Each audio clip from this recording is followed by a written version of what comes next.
but his name, as he doesn't need a lot of introduction because he's quite popular in these circles, and is Mr. Obinna Ukachukwu, is the divisional head, health and education of Sterling Bank, and is a business growth expert. So it's in different places. I don't know the most recent one now, because he's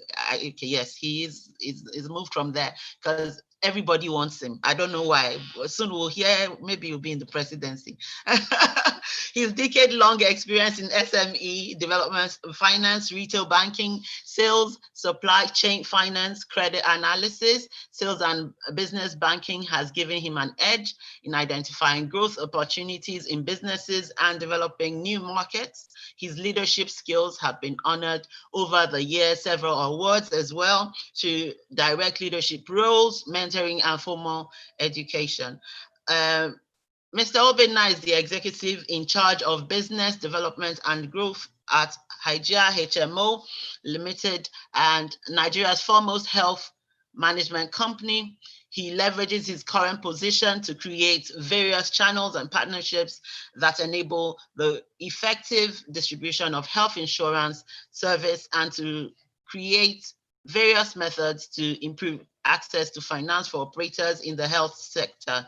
He recently founded Accelerate African Ventures, GTE Limited, and a platform built to mentor and support the growth of budding African businesses. He was the country head of SME Bank in Stanbic IBTC Bank. Stanbic, we are beginning to see a common thread with our winners. Okay, they all seem to be alumnus of Stanbic IBTC. In his role, he provided leadership for the bank as they sought to grow emerging businesses in Nigeria. Standard Bank, the largest bank in Africa, again, and its reach gave Obinna vast regional and global exposure in the business of SME finance and banking.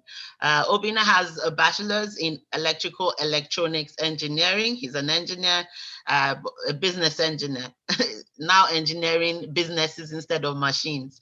Okay, he also holds global MBA finance from Manchester Business School, and he has the retail banking certification from the Retail Banking Academy here in London, and has been involved in various development courses, both in Africa and internationally. Please make welcome, I call him my father, our HOD Emeritus and quintessential financial guru in Nigeria, Mr. Obinna Ukachukwu. Please welcome him for me. Welcome, sir. I hear you, Lola. Thank you very much. And thank you, Funke, for that very insightful presentation. So Funke was my HR head at the time. She was my HR leader at the time. Thank you very much, Funke. And Lola, that profile you read was, I think, 4 years ago. It's 4 years old. I thought so. I said, I know that things have evolved even more from there. So a lot has changed. A lot has changed since then. So I still play in the health space very well, but I don't do it from an insurance perspective. I'm back in banking, and of course doing a lot of investments. It's like development finance in health and education and digital finance. So it's been really a long time. When you were reading it, I was like, okay, this is actually maybe that's where I'm going to start from, the topic I was given when you're making decisions concerning companies and your careers. So if I place my profile 4 years ago, my profile now, it's actually almost like light and day. And what has really happened is not really from where I work or the places I've been employed, but what has happened inside me and my life, as in personal decisions I've taken, things I've decided to do, charters I've decided to get, places I've decided to focus. I remembered when I said I was going full-blown into development finance, health and education. In my spirit, I felt that those sectors would get a strong jab very soon. It was before COVID, but I knew it was a deficiency, a very strong deficiency in our system. I'm quite good at finance, good with strategic management, good with leadership. And I said, okay, this thing that people actually are not focusing on, virtually every bank then, when you go in and say, I want to fund education, they say, oh, this is, what do you call it? They say there's reputational risk in funding education. You say, why is there a reputational risk in funding education? They'd say, when you take the school as a collateral and you want to repossess it, people are going to be looking at you as if you're turning back education, as in you're going against development. Where would the children go to? So would rather not touch it, rather than get into soil our names doing it. Same thing with health. They tell you, oh, if I fund that dialysis machine and the guy is defaulting, and I say I want to take the dialysis machine back, will I go and switch it off? And so it brings a lot of reputational risk. And being a risk manager, so in my finance career, I've been 50% risk management and maybe you say 40%, 20% strategy and 30% sales and business development. I said, we've got to crack this particular space. And that's exactly why I made the move from Stanbic IBTC. One of the reasons I made the move from Stanbic IBTC to health financing. It was, I think at the time I was making that move, it was very unpopular. All my leaders called me at the time. I know I speak with Inka a lot. Inka is somebody I always bounce my ideas off. And he's like, do you actually know what you're doing? I'm like, Ish, I think I just need to do this. I was having nightmares when I took the decision, as in real nightmares, because I'm like, you're really on the ascendancy in this beautiful organization. You're on the ascendancy in banking. Why do you now want to go almost truncate everything you've been doing? But it was a quest for knowledge. There were decisions I pretty much made. And as we go along, as I've gone along, 5 years after, I'm seeing that, oh, young man, you actually decided rightly and you were really guided by God in doing the things you're doing. So I just decided to pick on that profile gap to introduce the conversation we're having. And I'll actually be I tried my best to stay away from the real academic aspect of this particular conversation and bring it home to all of us, so that at the end of the day, you tell yourself, you'd say, I know what to do now, as in you're not just filled with knowledge, you understand that there are certain specific actions you can take in furthering your career, in pivoting, or in selecting the companies you are going to work for. First and foremost, one guiding principle I have, remember the story Jesus told. He said, oh, when I was in prison, you didn't come to visit me. When I was hungry, you didn't give me food. And the guys were like, hey, when, how, were you ever hungry? Were you ever in distress? They said, in as much as you did it or you didn't do it for the least of your brethren, then you either did it for me or you didn't do it for me. Meaning that when you go into the prisons today, yes, the guy's told, the guy has been arrested, but when you want to see Jesus, you don't see Jesus in your room. Jesus is actually behind the bars. It means that when you're actually cleaning the seat, maybe in church, or you're cleaning the seat in the office for people to sit down, you're actually cleaning it for who to sit down?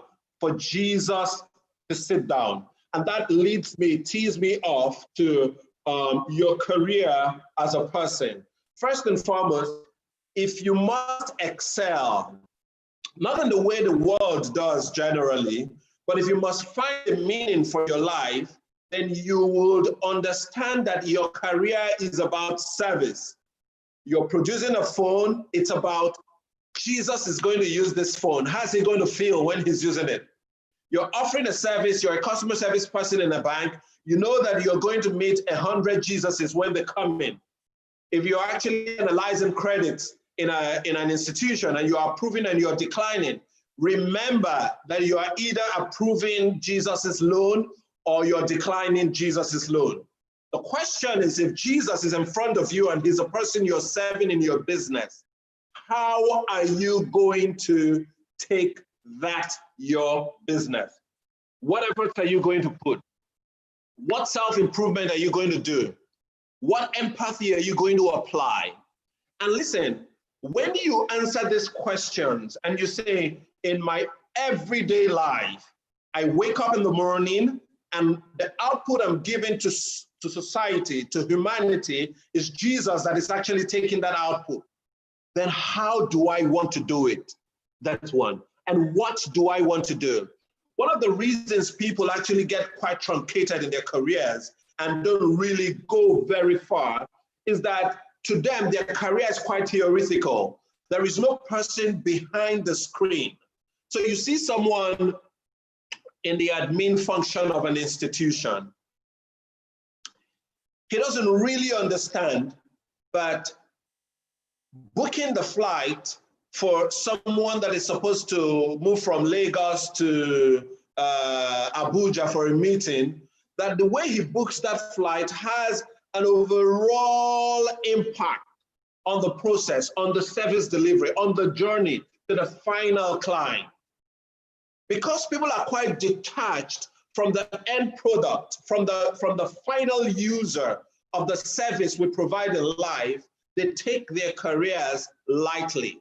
The career is like, it's a theoretical career. It is not something that flows from within.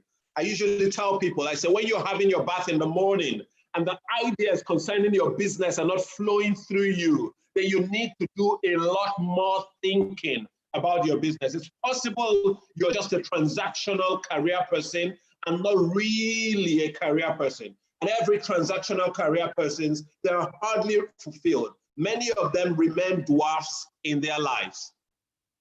So first and foremost in your career, you have to ask yourself a question.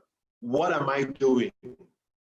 Who am I serving? Forget about the fact where you said, I wanted to be a medical doctor. Yeah, my father insisted I studied engineering, and here am I doing finance. Can you imagine? So I could have blamed everybody along the line. What I found out was best is that whatever you're doing is a seed of greatness God has given to you. So you ask yourself, who am I serving? How am I serving? How can I make it better? If Jesus is the one buying this service, how am I going to offer it? And you can see when you answer these questions and you adjust yourself in that direction, in this line of thought, you gradually become excellent. And as you become excellent, you know that the world generally rewards excellence. You gradually grow in your career. You know, a few things I scribbled and I tell people every time concerning your career, very practical,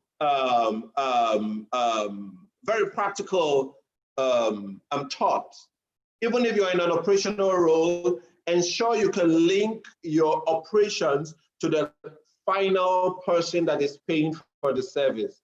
Let that person be in your mind when you are giving the service. Secondly, or a big part of this, is ensure that your operational role is directly linked to the revenues of the company or the cost of the company, either reducing the cost or increasing the revenues. And don't be afraid to take your KPI to be in that financial terms. Listen, if you've been doing your job for the last 5 years and you've been doing an operational job where you cannot link your KPIs to the top line, the bottom line of the company, my friend, you have to start looking for how to leave the role. Career-wise, you know, when I sit in front of people and they're in for an operational role, I throw one question to them. I say, if I throw you into business development, how are you going to react? What do you think? Listen, I never plan to throw them into business development because that's not their skill, that's not their stuff. But the way they react to that question determines most times whether I'm going to hire them or not. If they say, no, you know, it's not my thing, oh, thank you, go, thank you. No matter how good you are, no matter how skilled you are. So that's something very definite now.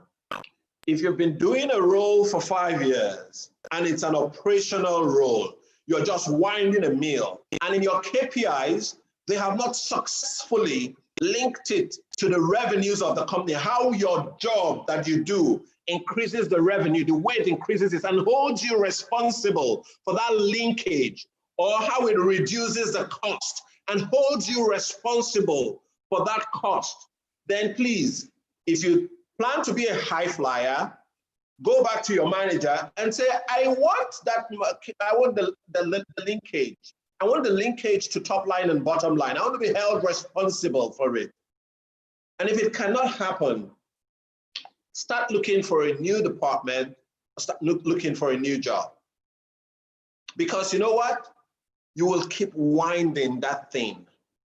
I can remember people I joined banking with, some people I joined banking with that were in operations. They're not one level below, they're not 2 levels, they're not 3 levels, they're not 4 levels, they're not even 5 levels below. It's the truth. And it's because I've always had that mindset that, hey, you've got to be in line with where the company is going. Be ready to accept challenges for your career. Be ready to accept challenges.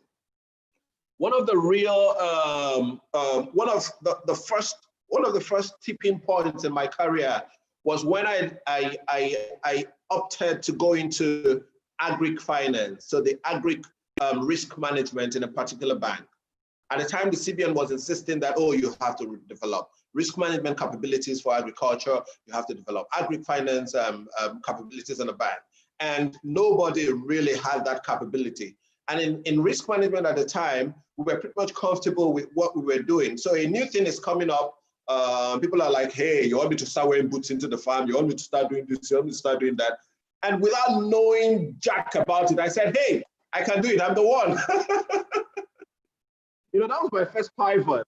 That was the first, I think that's one of the first major tipping points of my career. Taking responsibility, being ready to take responsibility. And remember, as a man thinks in his heart, so is he. You can never outgrow what you think inside your mind. Listen, nobody gets to a destination that they have not seen in their heart. No one does. If you listen to Funke's presentation and all you could see is palpitations, you were palpitating. Hey, these guys are going to take my job. Oh, Stanbic IBTC has introduced machines. Oh, machines this and machines that. And I'm like, when some people are like that, and people like me, when we see presentations like that, we'll say, wow, finally the world would understand that, what's it called? The world would understand that, that there's more skill in being human. People that can negotiate, people that can manage people better, emotionally. We'll say, oh, finally, they're going to recognize people like us a lot more. So you either see it as half full or half empty. Do you understand? So you have to renew your mind. For your career, you can never outgrow your aspirations. I remember I was a trainee in a bank, and someone that has been in the bank for like 9 years that was having to do some mentorship and some work at the time, he asked me and said, so where are you going to be after 5 years in banking? I said, after 5 years, at least I should be an assistant manager. And the guy almost fell off his seat because the era of all those kind of promotions had gone. That's how light my heart was. I wasn't fixated at it, but that was how light my heart was. And I put in the work to ensure it happens. And well, in as much as you don't control your promotions and the way you move around. But I found out that at exactly 5 years, 9 months, I had actually become an assistant manager in a bank. So you kind of grow your thinking. And when you start thinking, you add your, what do you call it? You add work to it. Now our time is quite limited. So I'm going to just mix, it'll be a real mix between your career and the organization. So it's the same thing. Now we're telling some very short stories as we go along. So when you want to choose an organization, one of the first things I tell people, I say, first and foremost, are they going where you're going? Are their values aligned with yours? I was talking to the CEO of a particular bank recently, and for some reasons, he just wanted me to, he was going to do anything to allow me, to make me come into the organization. And I said, the truth is, I am not your kind of person. I'm not a cowboy like you. And he was like, what did you just say? I said, well, I know that I can't do the things that you guys do. I'm a little bit different, you know? So at a very senior level, if I'm not aligned with the way you do business, then really I can't work with you. So always try to ensure that they have they're going the same direction as you are going. And again, it is not wrong to rule out companies based on conflicting values. It's not wrong. Sometimes people say, Maslow's hierarchy of need, you have to eat first, you have to do this. Listen, I understand all this stuff, but it is not wrong. You can't,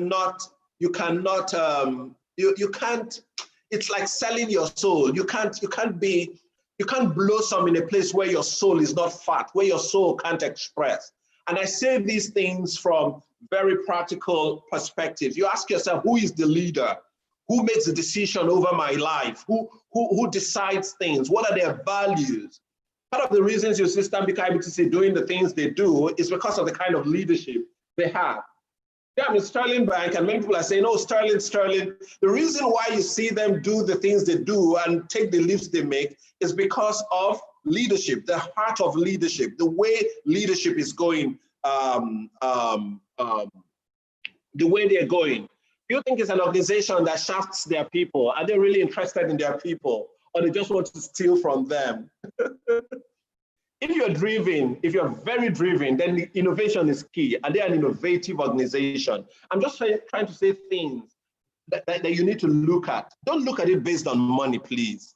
Let money not be your driver. I can say it wholeheartedly because I have turned down organizations that have offered to pay me so much money. In fact, I saw it like they were planning to buy my soul. And I can't be creative when my heart is tied up. And I don't think any creative person can stay in an environment where they are not allowed to blossom. I'm actually rushing because I think initially we had technical difficulties that had taken a lot of time. I talked about taking the operational role. Again, let me tell you about the direction, aligning yourself with the goal of the organization. I'm going to tell a story about one of the organizations I worked. And I know I was talking to one of my coaches and I said, this was one of the reasons I left. So once upon a time, I already have a big heart. I already know where I'm going. I'm investing my time. I believe that I churn out results and I apply myself better than my peers generally, because if I have faith, then I have to put that faith to work. I have to really work. So the organization came up with a policy at the time and said, oh, before you can become considered for promotion to another level, you have to stay 3 years in this particular level. Then before you go again, you've got to stay 3 years in this level. Let me tell you, the first time I opened the computer and I read that particular policy, something in me just pushed my computer away and said, what the heck is this? You can't bulk me up with everybody. It's not possible. As in, I verbalized it. It was verbal. The people sitting on the floor turned and said, what's it? I said, can you see this policy here? What is this? It doesn't work. Now, the organization has a reason why they did what they did at the time. But because I had a very clear direction, a very clear picture, and I knew that I was putting work to it, I was not going to stay in an environment that will bulk me in a basket with everybody. It wasn't going to work. And the same way, I was ready to take more responsibilities than the average guy. So I'm always ready to tell my line manager, let's go into a deal. I'm going to change this thing, I'm going to do this thing, and you're going to keep your side of the bargain. Okay, so that was one of the reasons I told myself, no, it ain't going to work. And I was one of the reasons that made me leave an organization. Now, the market should always be your yardstick. I see people in their careers and in their organizations, they play politics. They say, oh, the next time I'm going to be a GM, I'm going to be this. How many people are there? How many people are competing for the roles, for crying out loud? In that small world, However, no matter how big your company is, in the context of the market, it is small, tiny stuff. So you always think about your value as compared to the market. Don't allow the four walls of a company, blind you. I tell my managers, I tell them, I say, listen, do your best. Don't do it for me. Do it for you. If you're doing well for you, then I'll have value in the company. But if I don't reward you for it, I know that I'm the one losing because the market is going to snap you out. So never say, oh, these guys are not good. They don't pay me well. They don't do this. So I'm going to give them what they give to me. No way, you're losing. You're actually the one losing, because if you do not provide value, the market will not locate you. And your competition is really outside and not inside. Don't be too small.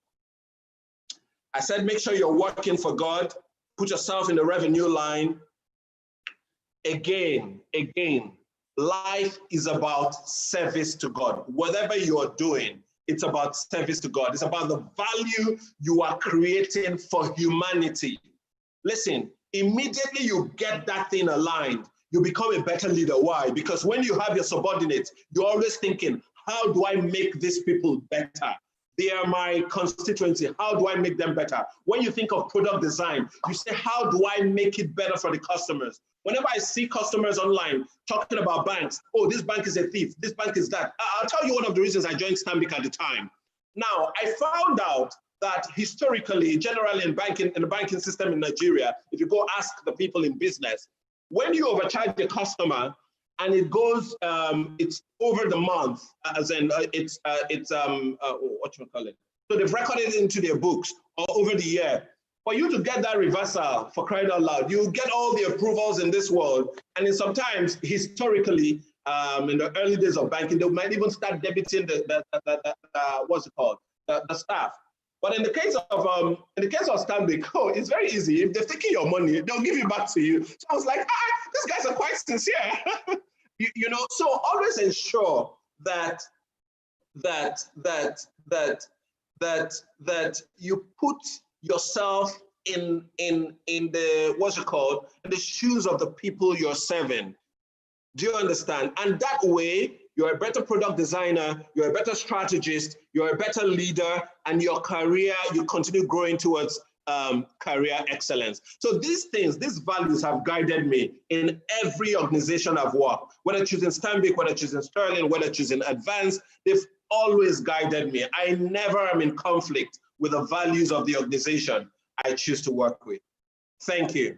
They've been hurrying me, so I had to actually hurry up. Thank you so much. So sorry, you know, technology is showing us that yes, it can be good when it works, and that we should always have a backup for a backup. So thank you so much, sir. If you have not taken anything away from this, remember, you have to think cognitive. You have to have these skills. You have to have a systemic thinking, meaning as you're getting into an organization or you are looking for a job, you should always ensure that they not only do they go with your values, not only does the organization align with your values. Know that you are there to serve. You are there to serve God in man. Yes, service to humanity is serving God in man. So you're serving God in man, and you are thinking systemically. You are also able to think that, okay, you have to have relational skills that you are clapping, but not clapping in the dark, meaning you are doing your work, but being outstanding and relating to the right people in your job to be able to actually achieve the organization's goals. KPIs, the key performance indicators. For those that don't understand those, the acronym, that means as you're coming into the organization, you're not just coming for your salary. You're thinking, what is the direction of this organization, and how can I, as much as possible, further using my job, even as an operations person, even as a receptionist, as whatever job you're doing. This aligns with Madam Amobi's talk earlier. She says that you are going to it's a future of work. This new place we're going to, how do I equip myself? You need the digital skills, those digitalization competencies. She says you should get to do training. whatever opportunity you can find them on Udemy. They don't cost a lot. They're Coursera, they're everywhere. Also, now Mr. Ukachukwu has come to tell us that even if you get the job, it's not enough, because your competition is not just the robots. Like Madam Mobi says, the robots have not come to take your job. There's a term for it. It's called cobotics. That is the working of humans working with robots. Where I work with robots. And the truth is they're here to enhance your job if you are in the right position. So if you're not even in the right position right now, you should be reskilling or retooling, practicing or preparing to be able to work with robots, meaning get the digitalization competencies, get the technology fluency you require. If you're an accountant, your job is going to be taken away in the future of work if you are not digital. She has said it. She operates a digital HR. If you're in HR and you're running away from computers, you're in trouble. You have to go and get the skills that you require. So this, not only getting these skills while in the job, Mr. Ukachukwu has told us his own journey, giving us practical steps that will help you not just get a job, but also grow in the job. And especially because he says the bottom line is you're thinking smart, you're thinking bottom line, you're taking on challenges, and you are working for God in man. Okay, quickly, we're going to be taking questions and answers from everyone. I hope your answers are being typed into the group. Okay, shortly we'll be making some breakouts, and so there'll be some logins sent into your email, so you can log into the breakout rooms. But we'll take the questions and answers shortly now. And even though they've sent them to me, I can't seem to see who they are for, but I'll just let me summarize them to 3, because I know Madam Funke is pressed for time.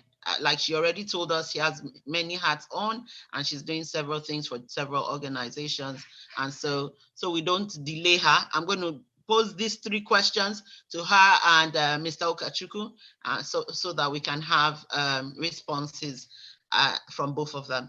Okay, so the first question is, it says, in your opinion, at what stage is it too late to change your career path? I'm sure Mr. Ukachukwu will join us shortly. I think we lost him there. But please go ahead, Ma, you have the floor. I'm still here, yeah, okay, go ahead. Okay, so just refresh the question. Is for Obinna to hear, is at what age is it too late to change your career? Is that what I heard? Yes. At what age is too late to change your career path? Oh, career path, right. Yes, so to be honest, there are no right and wrong answers to these things, to be honest. So what is right for me may not be right for you, and all of that. You know, some of these things are person-based. You know, it is my career, it is my life cycle. I determine what I want. And I'm going to give you an example of myself. So I dream of having 3 careers. I'm still in the first. Don't ask me how old I am. I'm still in the first, but I dream of having 3 careers. The first is HR, and I'd like to pinnacle in each. I dream of having an academic career. And I said to myself, you know what, I'm going to become a professor. I'm going to sign out of academics as a professor. Ask yourself, how long does it take to become a professor? How old is she? She all right? But it's my career. Why are you having my conversation? So don't start thinking, when is it ready to, at what age can I change a career path?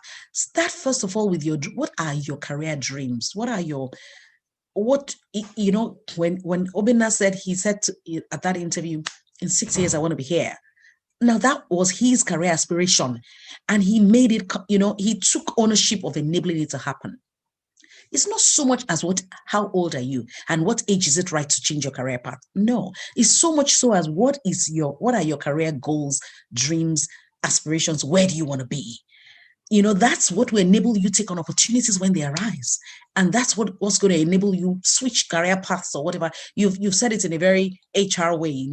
At what age should I switch a career? The answer is there's no age that you cannot.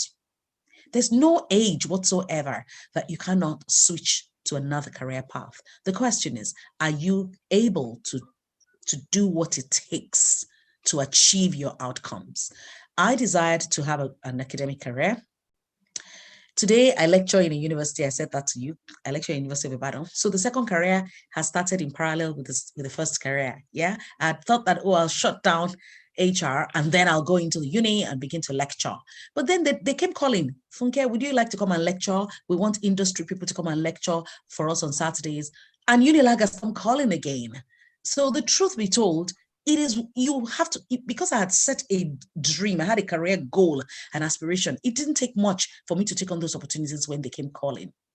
And my third career, just so you know, I told you, I dreamed to have a political career. I dreamed to be in the Senate. As a matter of fact, I look forward to my era in the Senate. I look forward to becoming the first female Senate president that the country will. Now it is my aspiration. It doesn't matter whether you believe it. It doesn't matter. Somebody say, how old is she? Is she all right? Why are you worried about me and my age? Joe Biden, do you know how old he is? He's the 46th president that the United States of America has elected. Hey, start with dreaming and give yourself the push to aspire. Only then are you going to be able to. I'm not going to shut down my dreams. I ain't going to shut it down. Do I still plan to retire as a professor? As a matter of fact, just want to begin to apply for a PhD. I don't have an admission yet, but I'll get the PhD and then I'll continue to lecture and then I'll become a professor. And then, I will still go to the Senate and then I'll aspire to become Senate president. It starts with dreaming, my dear. If you're worried about what age can you become, you haven't started dreaming. You would dream so much that if you wake you up in the morning and you say, all right, I don't even have a political party and I don't have to have a political party. Be there. You better know now that once upon a time you were on a digital platform with the Senate president because you will reference it when it finally happens.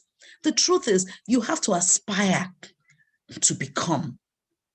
When you aspire and the opportunities then come and you say, oh, I'm changing career path, it will take a lot for you. You may have to go back to school. You may have to study. You may have to, when I went back for the MBA, I did know that Now I'm lecturing MBA, executive MBA faculty. I'm a lead faculty member in the executive MBA. Now, all of them, all those pieces will come together. And sometimes it is what you have, and Obinna said it, your level of excellence in a particular field that will open the second door in the other career path, in quote. So these are three different career paths: HR, academia, and politics. So who knows how they converge? The truth is, age is in the mind, and I think age is what you make out of it. You can make age your barrier, or your limitation, or your determinant. I can't do this with this generation. I can't do this with that generation. If you are too age-minded, it will be difficult for you to thrive in a multi-generational environment that we're in. You must be a person like Joe Biden. You can see is not age-minded. He reported in court to Barack Obama. Yeah. So age wasn't a consideration. And today he's now on the platform. Just read his profile. It tells you a lot. He's not going on 80. So at least look at me, it take a while for me to become 80, for me to turn 80. So why can't I still aspire to become a professor? Why can't I still aspire, for that matter, to become a Senate president? There's still a lot of, you must think, and I keep saying it, the future of work requires enterprise skills, enterprise portfolio, and you must think in double digits. Quit thinking in single digits. So quit thinking, my portfolio of skills, once I'm a chartered accountant, so that's just one. Let's count the skills, 2, 3, 4, until we get to 10, that's double digit. Let me see what else you can do, So I'm a lecturer, I'm proud to say that. I'm not just an HR person, I'm a lecturer, and I'll soon tell you that I'm a politician as well. So hey, come on. Thank you so there's much. There's no age limits. That is just shut down that thought. So awesome. Answers the question of there's a lady that wrote also that how does a 40-year-old reinvent herself? I think you have more than fed that answer as well. Please, sir, let's hear from you. Well, I just hold on. So I don't know whether, I think I should talk to Funke more often because she was copying my career aspiration. Oh. I was going to be a professor. And why I'm saying this is I want everyone to just listen. There's some analogy I'm going to get here. I said I was going to be a professor, so I've decided to take on my PhD. and I thought I was going to be a politician. So I was going to be. I'm going to connect with you. I'm going to connect with you today. Incidentally, you know, the funny thing is, incidentally, HOD pushed me to do an MBA. I was in HR, comfortable in my HR profession, and he pushed me to do an MBA. And when I finished the MBA, they gave me a scholarship to do PhD. And I was telling them, that's it. That's how it works. Yes. The analogy I want to draw is, you see, there is desire and there is giving voice to your desires. Now, when you give voice to your desires, I was sitting down when Unilag called, when was this private university called, come and lecture for us. I was sitting down, but I believe it's because I had given voice to the desire in my heart. And you see, when Funke was talking about her, she said, I desire to be this, and these people said this. So immediately, there is nothing in this world that is not created by voicing. As in, you desire it, and you create it with your voice, and you just continue going. And you see, a political career, we just find a way to, to fall in place. Absolutely. Okay, thank you. You want to quickly give us just a word for that person in terms of being, of what stage, at what stage? Now we're thinking, if you're already working, at what stage will it be too late to change your career path? Just a line for the person. I think I said there's no right or wrong answer here. It depends on the person. What's the tugging in the person's heart? The Bible says there's a spirit in man. The inspiration of the Almighty gives him understanding. What is the time ticking in your heart? As in, what is it saying? But one thing I always tell people is that the seed for the next thing you're going to do is definitely in what you're doing now. Anybody that is doing a pivot that cannot trace that pivot to what he does today, many times, it's just wishful aspiration or covetousness. You're coveting something that you don't really, it's not your, maybe you've seen somebody else doing it. So first and foremost, you ask yourself, do I have the right seed? The link to what I'm doing today? That's number one. Number two is, in your heart, is it saying yes or is it saying no? Many times when people come to me and say, I want to make a move to another company, tell me what I need to do. I go back, I ask them questions. I say, what are you feeling? What are you thinking? What are you seeing? So it has to go back to the person. Thank you. Thank you so much, sir. So in your heart, check your heart.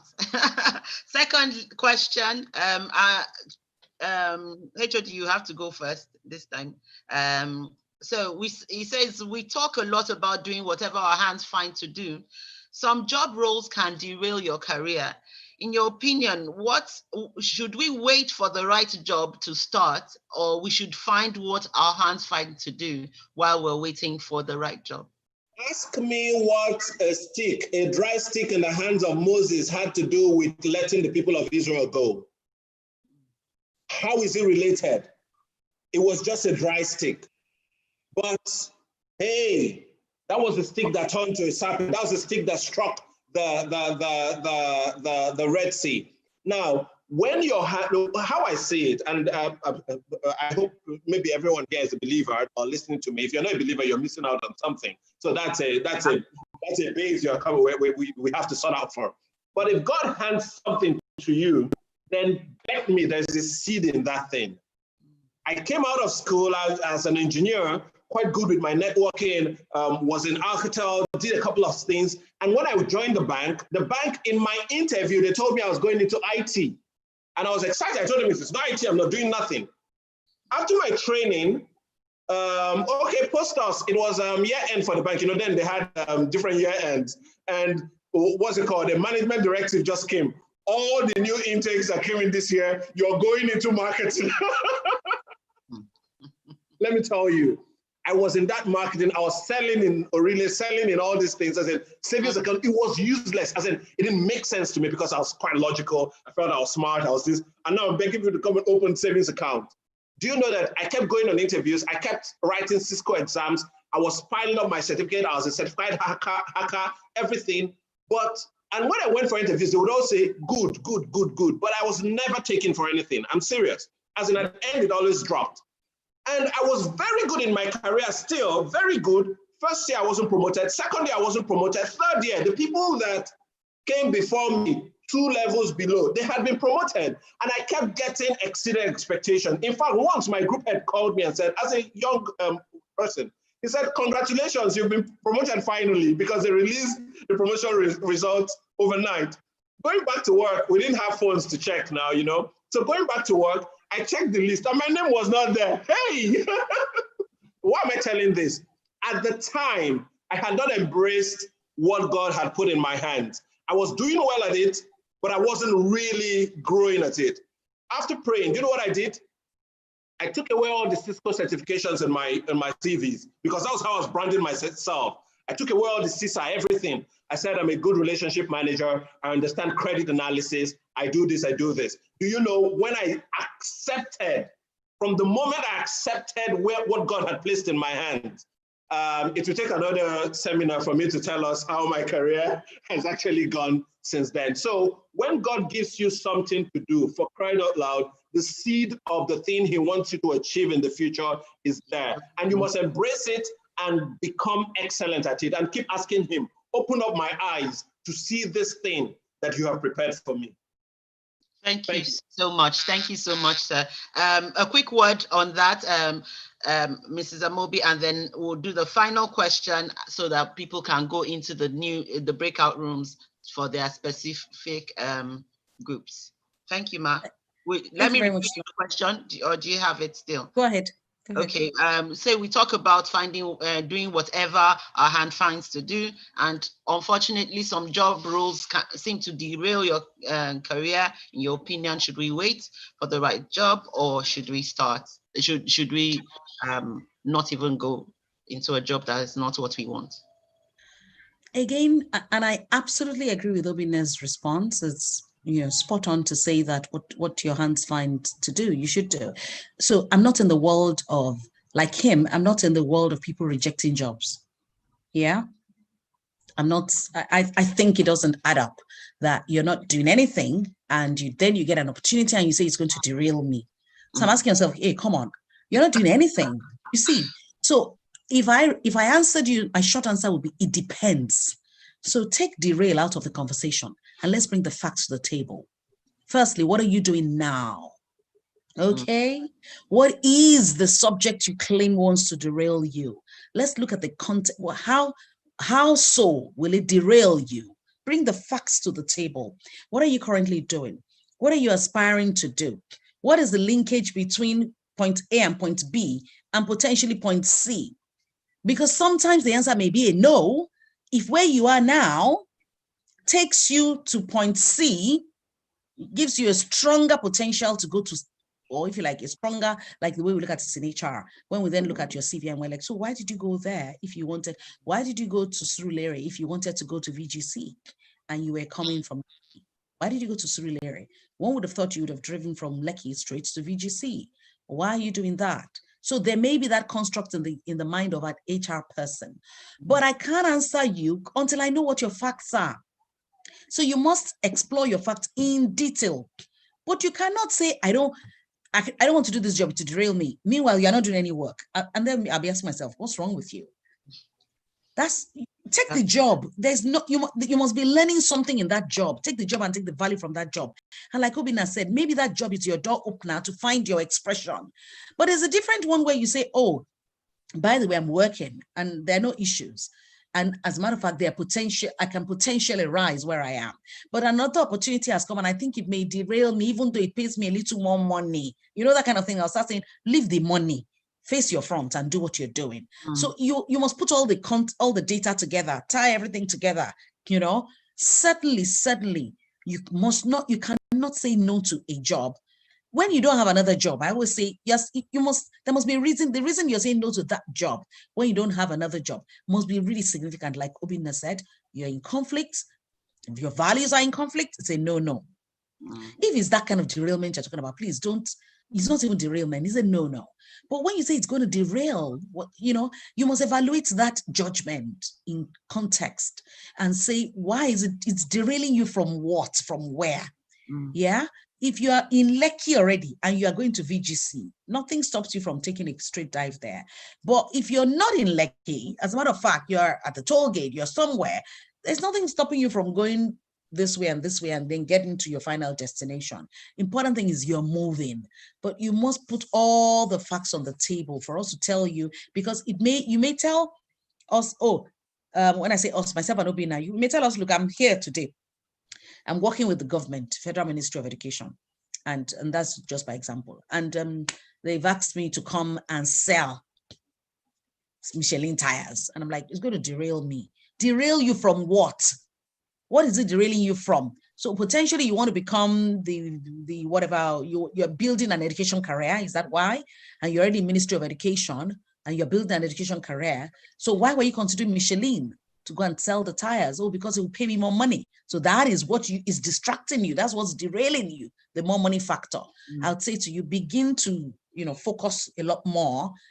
And I would say, don't go in that direction. Focus a lot more and say to yourself, all right, if what you want is advancement in an education career, why don't we look for that opportunity for you? But the point is, you are still on track. Be sure that word derailment is absolutely appropriately used, is in context. Because if you are being derailed, it may mean that, like Obina said earlier, my values is going to derail me away from my values, or it's derailing me from my desired endpoint. Can get to the end point going through different other paths, but it must be at the right timing in the right context. Thank you. Thank you so much, man.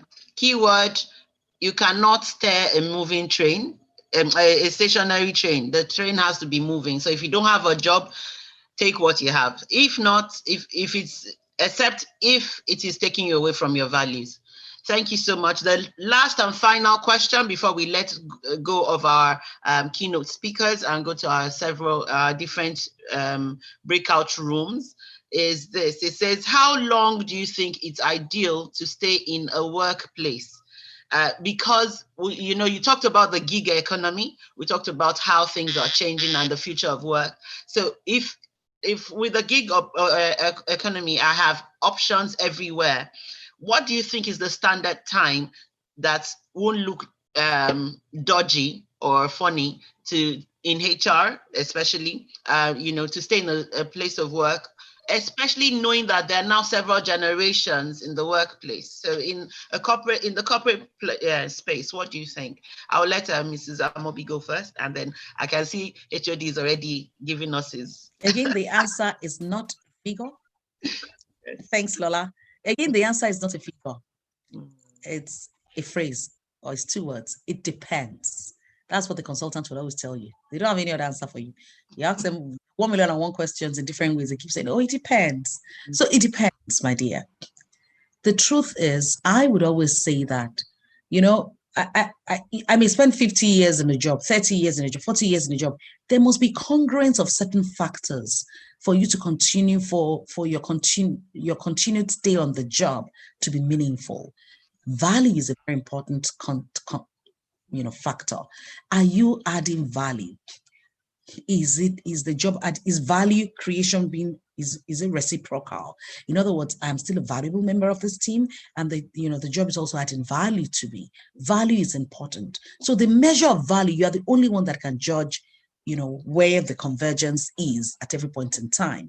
I think value is a big factor for determining the length of time, for determining when it's time to move. Value is a big construct. I don't think it's age. I don't think it's number of years. I don't think it's a period of time. The signals are not such that, it wants to rain, I need to take an umbrella. No. The signals are such that, am I adding value? And is this organization continuously adding value to me? Once upon a time, I put this question on my LinkedIn profile. You should have seen the loads of responses that I got. How do you know how long to spend on the job? When do you know when it's time to leave? There will be triggers. And the triggers for me, the most important is value. And again, some people will say, it depends. It depends on where you are, what cycle, what stage of your career you're in. And it depends also of what stage of life you are in as an individual. So it depends on several factors that must converge for you to make that judgment. For me, value is the most. Make a judgment on value, reciprocal value, and you will know what the timing should be. Absolutely. Quickly, HOD, please go ahead, Mr. Kachiku. Sorry. I think has pretty much said everything, but again, I just like to emphasize that, again, it depends. There's no real answer to that question. Whether you're young, whether you're old in your career, it depends. At a particular time, someone asked me and said, "Oh, in your last place of work, you stayed for, I think I stayed for 9 months, where I was deputy CEO at Advance.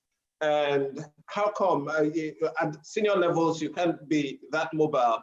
I said, first and foremost, and I don't want to sound too spiritual here, but that's my life. You have to be. When I was leaving the place I was before I went to Advance, I had a tug in my heart. I felt it was going to be a temporary role. I thought so, sincerely. And I'm saying this outside. I told people in my inner circle that I think there's something I just need to fix in this place. It was a job, a French company and the rest of them. And I said, I'll just fix it and something's going to happen somehow. And I wasn't looking forward to that something. But imagine at that senior level, 2 different companies had still been chasing me for about 12 months. And when I resumed where I work now, it took 4 months for a bad CEO to come on my neck. So you ask you and say, at senior levels, should you be moving up and down? When the people say you're not loyal, the question is, why are the people also looking for you? So I'm trying to tell you that even in extreme, even in the extreme scenarios, it still depends. Do you understand? So you know best. That's why you have to master yourself. You have to master your career, and you have to master faith very well. You can't be blind. If you move blindly, you don't have an advantage in this world at all. Thank you very much. Bella, if you give me a second to just mention something. And I think Obina landed it at the right place. I mean, this is covenant capital. At the end of the day, we're children of faith, and almost everything about us is faith-based. The Bible says the just shall live by his faith. So you must be, you can manage your career faith-based. And by that, I don't mean that you should sit down and say, by faith, I'll find a job. By faith, I'll find a job, and you do nothing. That's not what I'm telling you about. The Bible says faith without works, dead. So you must be, by faith-based, I mean, you must be sensitive in the spirit. You must also know what God is saying to you. You must be able to say, this is what God, and I'm not saying, look, go and be irrational or go and do something that doesn't add up and you claim that, oh, I heard from God. That's not what I'm saying. You know, also as a child of God, you can't go, God forbid that you go saying God and God, and I found something in my spirit when you didn't. So you must also be very in context, a child of God, when you're taking decisions about, leaving a job to another job to another job, you must pray through. When I'm coaching people and they tell me, look, I've prayed about it, Funke, and I have a release in my spirit, and I have it, the conversation has almost virtually ended, because I know that if you, except you're really not a child of God, if you are and you've prayed about it and you have a release in your spirit and you do know how God speaks to you, then to be honest, I'm at best, I should be enabling you to do what God has asked you to do. So thank you very much. It's been an awesome time. Thank you so much. You guys, you people have done so much justice to the topics, and indeed, I'm sure people are very well blessed. We'll be breaking out into different units now, where you can go into your specialization, and the room 1 is the remaining employable, for those that want to remain employable. Room 2 is clients relation, and room 3 is the techie room for those that are already digitally skilled and competent and want some more enhancement and some discuss towards that. I cannot say thank you enough. Madam Amobi, thank you so much for honoring our invitation. You'll hear more from us, because indeed you have become an automatic mentor with us in Covenant Capital, and we would always come to you when we require mentorship in all things HR. HOD, as once a forever HOD.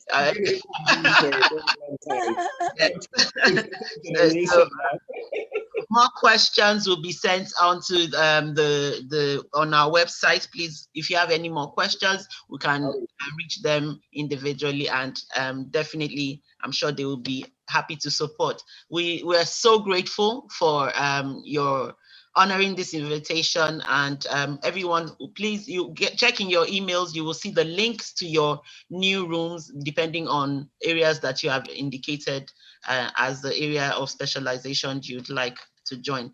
Thank you for coming. This is awesome. This has been an awesome time. Thank you for having me. Thank you for having me. Thank you. Thank you, Binna. Thank you, Binna.